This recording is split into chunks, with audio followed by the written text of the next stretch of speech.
Anda kembali menyaksikan One on One bersama Anggia dan masih bersama saya juga Pak Menteri Transmigrasi Pak Iftitah. Pak, tadi melanjutkan yang tadi. Kalau kita lihat komitmen kementerian Anda luar biasa untuk merealisasikan proyek konsep transmigrasi yang baru ini. Tapi kan halnya tidak hanya satu kementerian, tadi lintas kementerian. Apa hal yang bisa dijadikan jaminan? Ini bagi masyarakat Rempang mungkin yang menyaksikan malam ini bahwa ya untuk penyelesaiannya tadi yang melibatkan Menteri ATR dan juga PB Batam, hak-hak mereka mulai dari legalitas tanah dan lain-lain itu bisa direalisasikan. Apa yang akan dilakukan untuk antar lintas kementeriannya nanti? Yang pertama, acuan saya adalah perintah Bapak Presiden pada ratas bulan Februari 2025. Perintah beliau terhadap Rempang, cari win-win solution. Bagi kami, Kementerian Transmigrasi yang sudah bertemu langsung dengan masyarakat, beberapa perwakilan, ada juga yang langsung bertemu dengan masyarakat di daerah Sembulang, Pasir Panjang. Kami menangkap satu pesan kuat bahwa memang saya tidak bisa mengklaim bahwa itu mewakili seluruh lebih dari 7.700 masyarakat Rempang. Karena saya tidak ketemu 7.700. Perwakilan masyarakat. Hanya perwakilan masyarakat. Tapi secara umum bisa saya katakan yang pertama adalah bagi mereka yang bertemu dengan saya langsung, ya supaya tidak diklaim bahwa saya mengklaim seluruh masyarakat Rempang, tidak. Tapi bagi mereka yang bertemu dengan saya langsung, karena ada juga wartawan yang ikut menyaksikan di situ, mereka tidak menolak investasinya. Kemudian yang kedua, mereka juga tidak menolak transmigrasi lokalnya. Yang mereka inginkan adalah mereka tidak direlokasi, tidak dikeluarkan dari wilayah dikeluarkan itu. dari kampung tuanya. Nah, disinilah ruang negosiasinya menurut saya. Nah, karena perintah Bapak Presiden tadi cari win-win solutions, maka kita ketemu di situ saja menurut saya. Itu mungkin dilakukan ya, tanpa relokasi sangat keluar mungkin, wilayah. Karena ada kampung tua di Rempang juga yang saya lihat, di Dapur 6 dan di Tanjung Banon yang tidak direlokasi. Tetapi sudah ada contohnya. Yang dipugar, tinggal ditata dengan baik. Nah, inilah yang komitmen kami sekali lagi, bahwa kami saat ini kan membangun kawasan, tidak lagi harus menguasai tanahnya, itu di luar kewenangan kami, tetapi tidak membatasi upaya kami. Tetap akan to make it happen. Untuk itu ya. Betul. Saya kan bisa bicara dengan Menko IPK, saya bicara juga dengan Menteri ATR BPN, saya juga bicara dengan Pemkot Batam. Tadi baru sore, saya juga bicara dengan Wagub Kepri. Terus kami lakukan komunikasi yang intens, kami juga baik. Yang saya acungi jempol itu adalah inisiatif dari Wali Kota Batam dan Wakil Wali Kota Batam. Itu sinergi kolaborasinya sangat bagus sekali dan sangat aktif.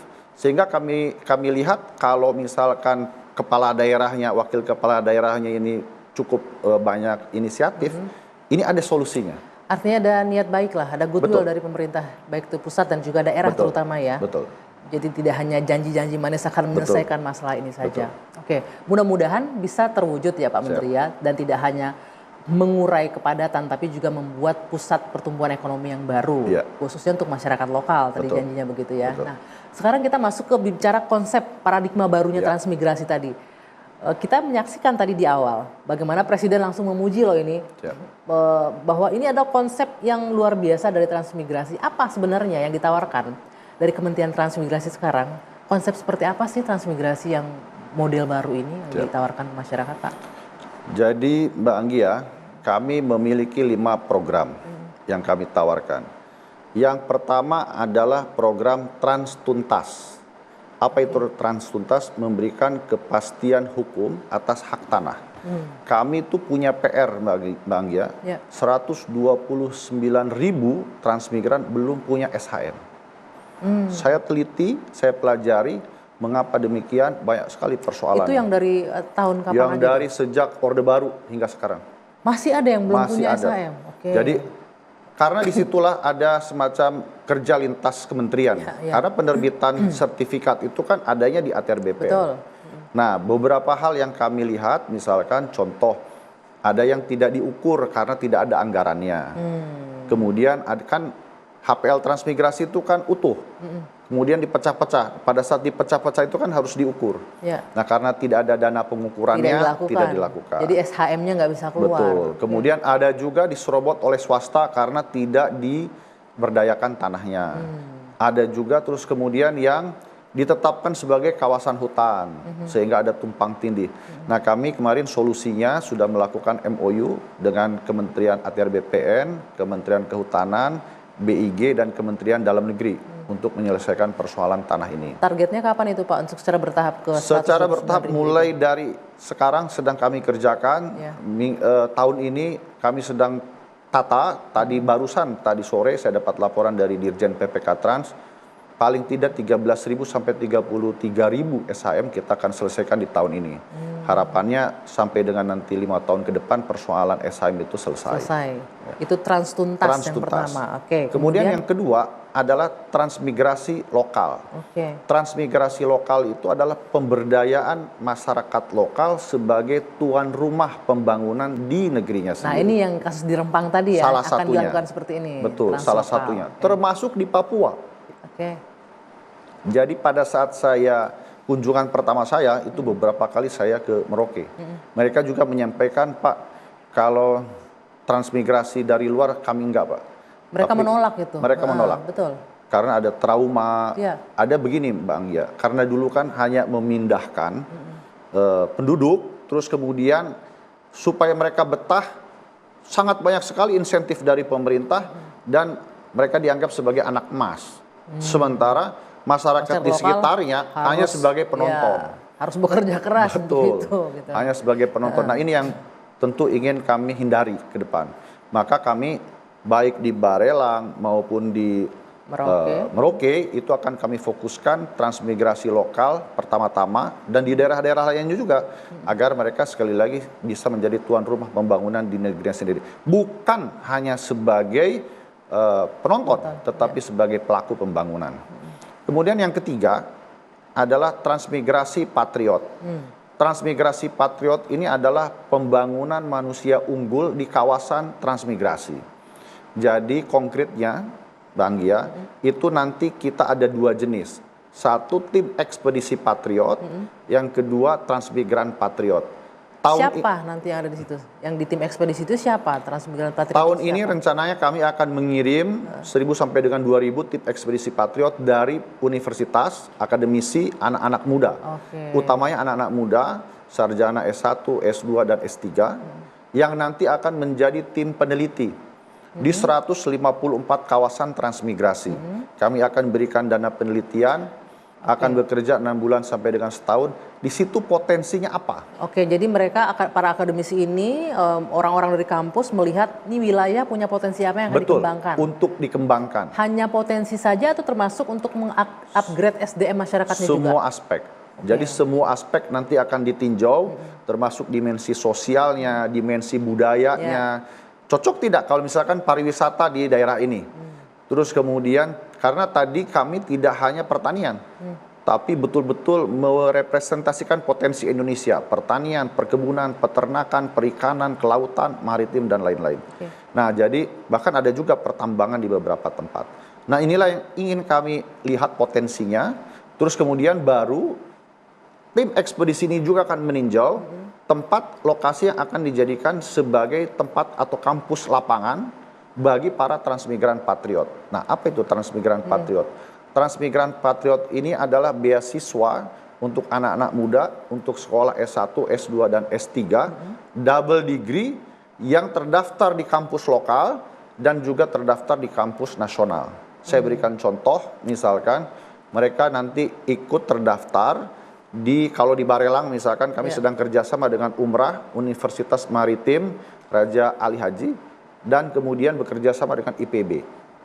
Jadi mereka nanti akan matrikulasi di IPB selama 2 bulan, kemudian kuliah secara hybrid di kawasan transmigrasi. Nanti akan kami sediakan lokal-lokalnya, tower-towernya yang bersifat sementara, jadi tidak permanen gedung yang dibangun secara permanen. Tidak kampus permanen begitu ya? Betul. Nah, Konsepnya kerjasamanya dengan universitas seperti apa untuk yang Patriot ekspedisi Patriot dulu nih? Seperti apa nanti kerjasamanya bentuknya? Jadi nanti kami kerjasamanya mereka akan melakukan pendidikan, penelitian dan pengabdian masyarakat sejak hari pertama di kawasan transmigrasi. Konsepnya adalah mendekatkan kampus dengan laboratorium lapangannya. Jadi menjadi semacam living lab begitu. Analoginya, Mbak Anggia, itu sama dengan di mana ada rumah sakit, di situ ada fakultas kedokteran. Jadi sehari-hari mereka di sana. Tetapi yang menarik, Mbak Anggia, tadi pagi saya baru dari IPB melakukan MOU dan PKS. Oh, sudah ada dari IPB? Sudah ada dengan IPB. Saya sampaikan kepada para mahasiswanya dan banyak juga yang cukup tertarik untuk menjadi transmigran patriot. Saya sampaikan kepada mereka bahwa mereka tidak perlu takut atau khawatir menjadi sarjana pertanian itu, terus kemudian saya kirim ke kawasan transmigrasi, melihat persawahan itu akan menjadi petani. Tidak. Yang menjadi petani, biarlah petani. Para sarjana ini nanti akan membentuk korporasi dan mereka akan menjadi CEO. Kita bangun jiwa entrepreneurship-nya sehingga persoalan mereka tidak hanya urusan sawah. Tapi juga bagaimana mengelola bisnis ya, running bisnisnya. Betul. Mulai dari mereka pembibitan, pemupukan, sampai panen, sampai dengan nanti off-takernya. Artinya para mahasiswa ini nanti akan masuk ke lapangan itu ada periodisasinya, berapa lama itu Pak Menteri akan ada di situ? Tergantung nanti dia pendidikannya apa. Kalau S1 sekitar 4 tahun, tapi ada juga yang program hybrid ongoing student. Jadi misalkan mereka sudah bisa juga mahasiswa-mahasiswa itu yang sudah 2 tahun di IPB, 2 tahun terakhirnya di lapangan. Nah, ini menarik nih, respon mereka seperti apa? Sejujurnya, apakah mereka mau? Karena kita tahu kan untuk ketakutannya adalah mereka akan berprofesi sebagai petani. Padahal udah dijelaskan tadi nggak hanya ngurusin pertanian, tapi running, menjalankan bisnisnya seperti apa kan di situ. Tapi respon mereka apa? Mereka mau? Banyak juga yang tertarik dan sangat tertarik. Ya, bahkan saya ditanya, Pak, kapan dibukanya, insentif apa yang akan kami dapatkan, kami ingin mendapatkan penjelasan lebih lanjut. Makanya tim kami sedang betul-betul bekerja untuk memastikan secara komprehensif dan holistik. Bahkan termasuk saya 2 hari lalu bicara dengan Wakil Menteri Keuangan, saya bicara, Pak, ini untuk beasiswa kami, apakah bisa multi-years? Maksudnya bagaimana?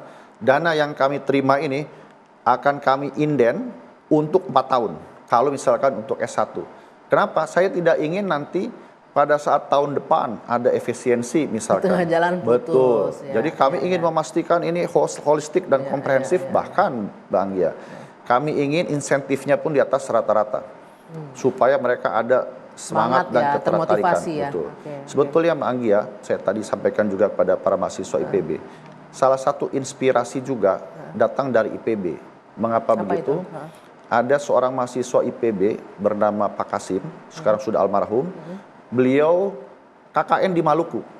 Nah, pada saat di Maluku itu, alih-alih menyelesaikan skripsinya, beliau mengabdikan kepada masyarakat di sana, membantu masyarakat di sana selama 15 tahun. Malah membangun di situ. Bahkan dipanggil oleh IPB-nya untuk segera menyelesaikan skripsinya, kemudian akhirnya menjadi dosen di IPB. Dan Pak Kasim ini menjadi salah satu pahlawan pembangunan di daerah Maluku itu. Pak Iftitah, tadi kan udah Transtuntas, Translokal, Transpatriot, masih ada 2 lagi ya, apa saja? Ditahan dulu, ditahan dulu, semangat sekali Pak Menteri. Usai jeda kita lanjutkan, one on one bersama Anggia akan kembali sesaat lagi.